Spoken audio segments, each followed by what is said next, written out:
Jump right in. Don't let passion destroy your spine. Sounds a bit traumatic, right? But listen, as someone who has been digging in the dirt for well over a decade, I can tell you it is the absolute truth.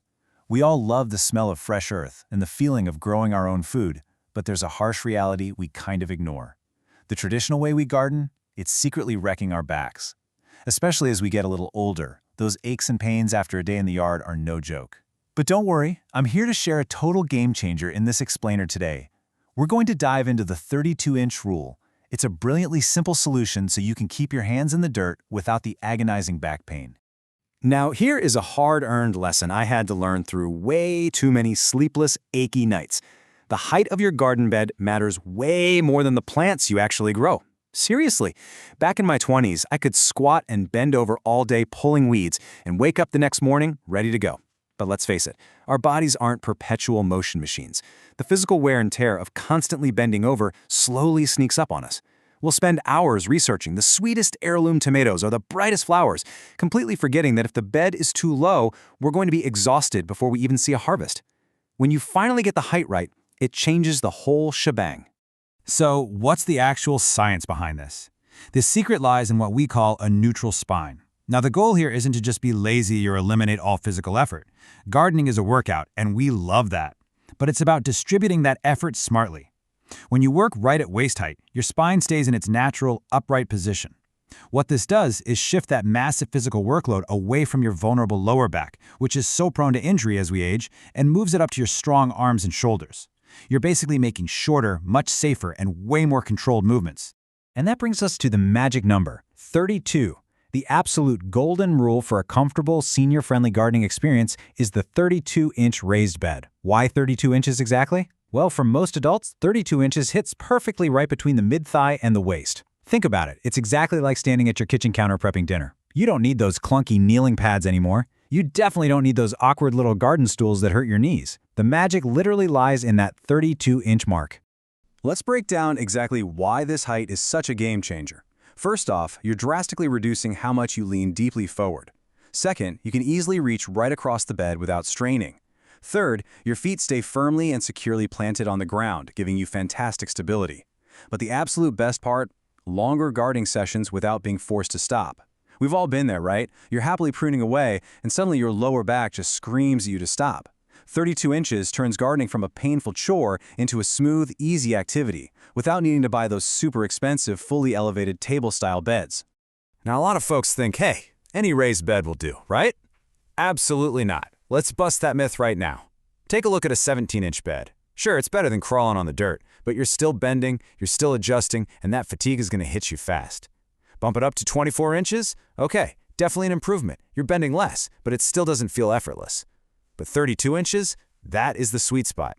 It's literally the only option that brings the work right up to your body, naturally encouraging a straight, upright stance. It is the exact point where gardening actually becomes relaxing again.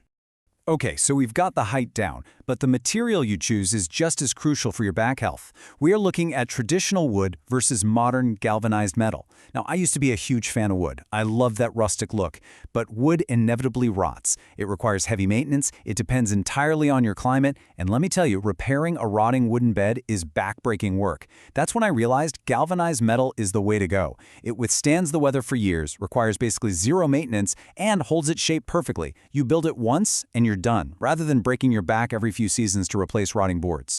So, when you're actually out there shopping for a bed, here are the 4 absolute must-have features you need to prioritize. Number 1, as we've hammered home, height. Go for 32 inches. Number 2, simple assembly. Look for lightweight materials that need minimal tools so you don't exhaust yourself just putting the thing together. Number 3, and this is absolutely vital for us seniors, safe edges. Make sure the tops are nicely rounded or folded so you don't accidentally scrape your arms. And finally, number 4, modular flexibility. Modern systems like the ones from Vajega are brilliant because they let you easily expand or change your layout down the road without starting from scratch. All right, we've got the theory down. We know what to buy. Now, it is time to roll up our sleeves. Welcome to the Veterans Setup Masterclass. I am going to walk you through exactly how to build this pain-free, perfectly ergonomic garden from the ground up. And more importantly, I'm going to show you how to set the whole thing up without throwing your back out in the process. We are going to do this in 3 incredibly practical steps. Step 1. Keep it close to home. Put your beds right by your walkway or back door. Cutting down on the daily walking distance saves a ton of energy over a season.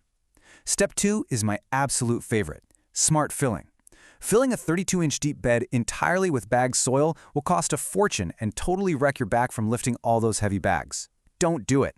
Instead, use the layering method. Toss large logs and thick branches at the bottom. Fill the middle with dried leaves and compost, then only use the expensive, high-quality soil for the very top layer. It saves money, saves your spine, and creates an amazing ecosystem. Finally, step 3. Choose practical crops. Stick to leafy greens, fresh herbs, and tomatoes. Things that are super easy to harvest without wrestling with the plants. Now, even veteran gardeners can fall into a few nasty traps, so let's talk about common mistakes. The biggest one, choosing a bed that's too low just to save a few bucks up front. Please listen to me on this. Every single time you have to hunch over to pull a weed, your spine is paying the price for those savings. It's just not worth it. The other big mistakes are overcomplicating the setup with crazy tools or completely ignoring the accessibility of your layout.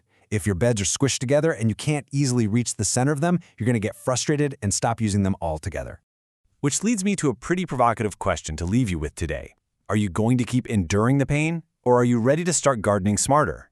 Honest to goodness, comfort changes absolutely everything. A well-designed 32-inch bed isn't just about making your yard look pretty, it fundamentally changes how you interact with nature every single day.